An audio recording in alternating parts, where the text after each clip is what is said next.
Hai, selamat datang dalam materi polymorphism. Nah, jadi kalau misalkan kalau misalkan yang tadi kita bahas tentang inheritance. Sekarang kita bahas tentang polymorphism. Kalau misalnya kalian udah ngerti tentang inheritance, harusnya polymorphism ini gampang. Karena konsepnya cuma satu. Konsepnya adalah ketika kalian membuat kelas, ketika kalian menyediakan suatu tampungan objek, misalnya kayak gini, saya bilang adalah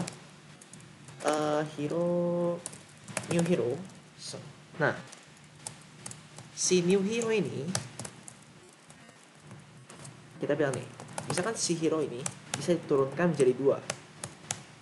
Dia mewariskan atributnya kepada dua kelas, misalnya kepada warrior sama kelas lagi pada archer. Nah, ketika kalian mau membuat objek dari variabel new hero ini bisa menjelma jadi new warrior. Jadi dia bisa buat objek berupa warrior, atau dia bisa membuat objek berupa archer. Jadi intinya kelas ini bisa menjelma atau menjadikan diri menjadi apapun. Syaratnya apa? Sebenarnya syaratnya cuma satu. Syaratnya adalah kelas yang di bagian pertama. Ini saya tandain dulu nama kelas 1. Terus saya bilang nama variabel sama dengan new nama kelas yang kedua. Nah, syaratnya adalah kayak gini. Nama kelas 1 harus merupakan parent class. Ya, harus merupakan parent class dari nama kelas 2. Itu syaratnya yang paling penting. Oke. Ini kurang lebih seperti ini. Ini cuma kalau konsep polymorphism adalah menjelma atau menjadikan dirinya jadi apapun. Keuntungannya apa? Keuntungannya adalah ketika nanti kalian mau pilih job. Oke, ini saya langsung contohkannya dalam codingan. Ini saya bakal komen dulu. Nah, misalkan kali ini kita akan buat satu jenis hero lagi yang jobnya namanya adalah archer. Oke. Nah, archer ini mewarisi atribut dari hero. Jadi kita bakal melakukan extends hero. Jadi kurang lebih masih sama kayak tadi, masih sama kayak si inheritance. Nah, cuma misalkan kita kasih perbedaannya dikit deh. Misalkan perbedaannya adalah kita mau bedakan berdasarkan gimana cara dia bisa memberikan damage. Nah, kalau misalkan di hero biasa kan kalau misalkan dia kasih damage adalah dikali dengan 2. Misalkan si hero ini misalkan si archer ini, cara dia berikan damage adalah dia cuma return damage biasa. Tidak ada dikali 2, tidak ada dikali 3, nggak ada dikali 4. Return damage yang biasa. Sama satu lagi, mungkin kita bakal sediakan get damage untuk yang overload. Tapi misalkan untuk get damage ini dipengaruhi oleh jarak, berarti enemy range, misalkan different range.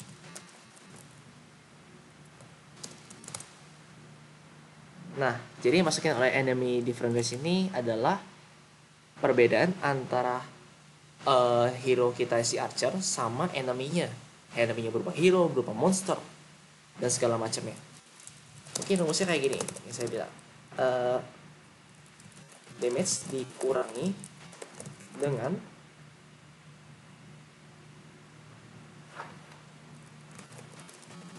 enemy range. Bisa seperti itu ya rumusnya. Kita ambil rumus yang cukup mudah dulu aja. Walaupun memang sebenarnya rumusnya nggak kayak gini. Kita ambil rumus yang cukup mudah dulu. Nah, misalkan dari get damage satu ini, rumusnya adalah damage dikurangi dengan enemy different range. Berarti yang kita lakukan adalah return damage dikurangi dengan enemy different range. Kayak gitu.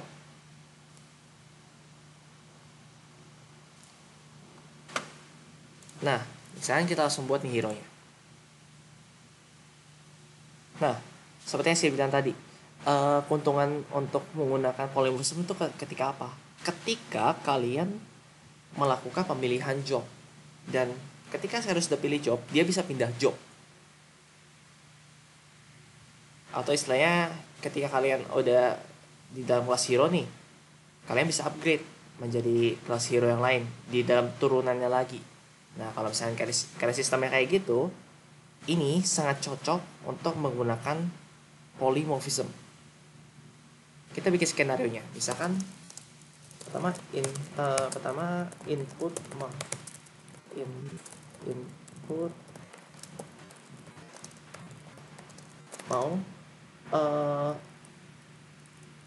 ambil hero apa? Oke. Misalkan kita sediakan dulu pertama adalah pick hero namanya. Habis itu kita sediain inputnya. Ini saya sediakan sama dengan 0 aja. Terus saya lakuin validasi kayak biasa dulu. Misalkan pemilihannya adalah pick hero.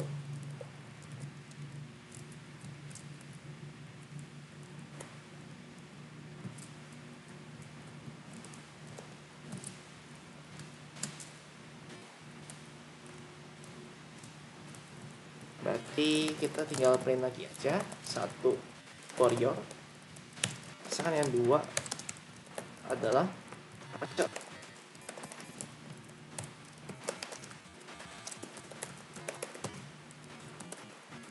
Kita buat sedikit interaktif saja. Habis itu input kita ambil nih next scan dot next line. Paling ini saya buat scannernya dulu.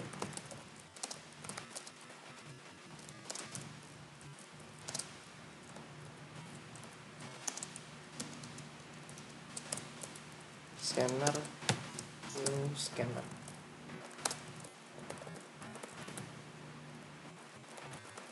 Misalkan inputnya saya batasin antara 1 atau 2. Oke. Terus ini saya inputnya pakai try catch dulu. Dan saya netralisir si inputnya.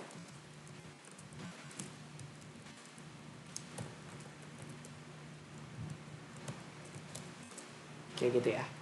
Misalkan skenario-nya adalah seperti ini. Nah, misalkan dalam milih hero seperti ini. Nah, berarti kalau misalkan sistem pilih hero seperti ini nih, kalau misalnya kalian lihat, dia kan mau pilih warrior atau archer. Warrior itu kan parentnya adalah hero. Archer itu juga parentnya hero. Inilah alasan kenapa saya pengen bikin dulu satu variabel namanya hero pick hero, yang tipe datanya atau kelasnya adalah hero. Kenapa? Karena ini ya merupakan parent class dari warrior dan archer. Karena dia adalah parent class dari warrior sama archer, maka si hero ini bisa menjelma atau bisa menyamar atau bisa membuat dirinya menjadi warrior atau archer. Kayak gitu. Kita buktikan.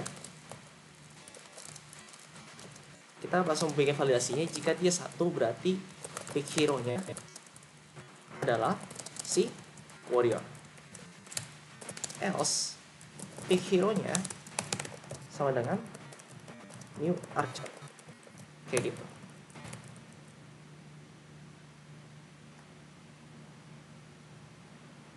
Nah, kalau misalkan kita pengen tahu nih pick hero ini kelasnya apa, ya udah kita paling print aja pick hero dot get class.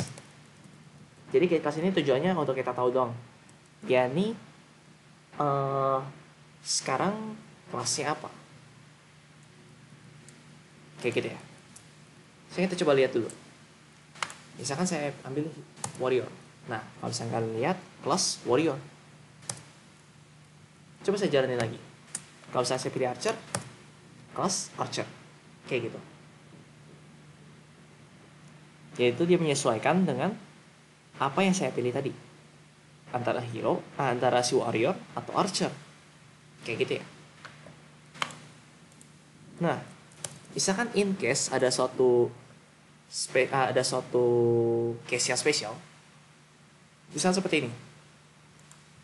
Warrior punya special skill. Misalkan namanya adalah public. Kita bikinnya satu fungsi, kita bikin satu method dulu aja untuk si warriornya mendeklarasikan dia mau melakukan special skill untuk jarak dekat. Kita bilang do melee special skill. Seperti itu ya. Berarti kita untuk sementara kita bikin simple dulu aja. Do melee special skill.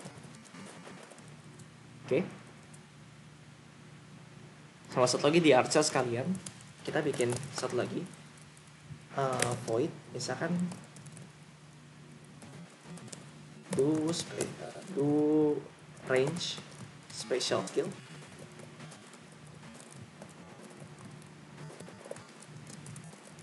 Misalkan kita pengen sisa dulu aja. Misalkan do range special skill.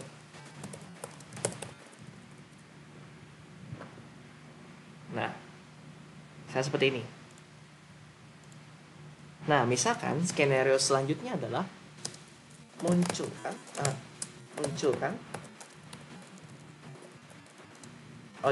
eksekusi special skill. Nah, kalau kondisi kayak gini, eksekusi special skill, ini bakal membuat kalian bingung nih sebenarnya.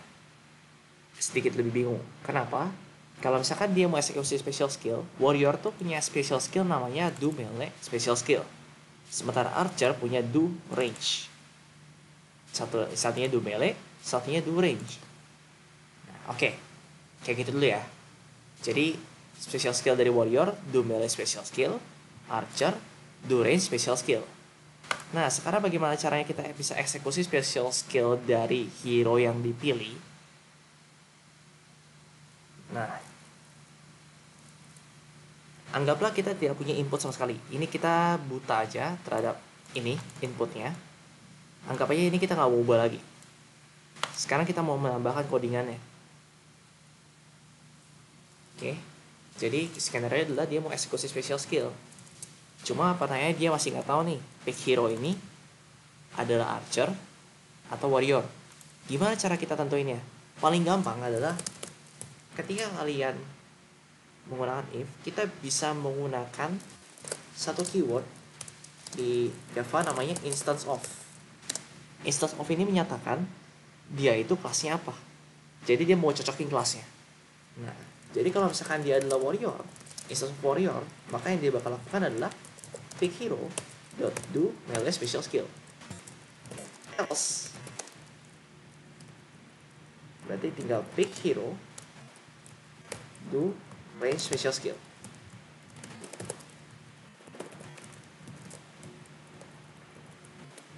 Tapi dengan catatan harus di parse dulu, bukan di parse, sorry, di typecast menjadi archer satu lagi.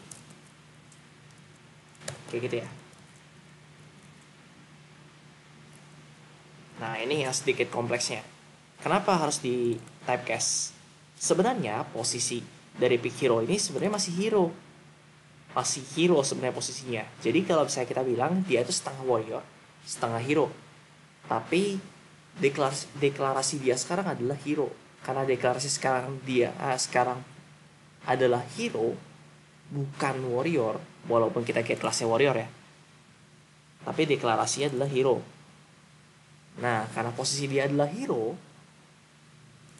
maka dia tidak bisa membaca do melee special skill punya warrior. Ingat, posisi dia adalah sebagai hero sebenarnya. Jadi dia cuma menjelma doang sebagai warrior, tapi dia tidak bisa melakukan hal yang spesial dari warrior itu sendiri. Dia nggak bisa melakukan hal yang spesial dari warrior itu sendiri. Makanya harus typecast kayak gitu. Paling untuk polymorphism segini aja.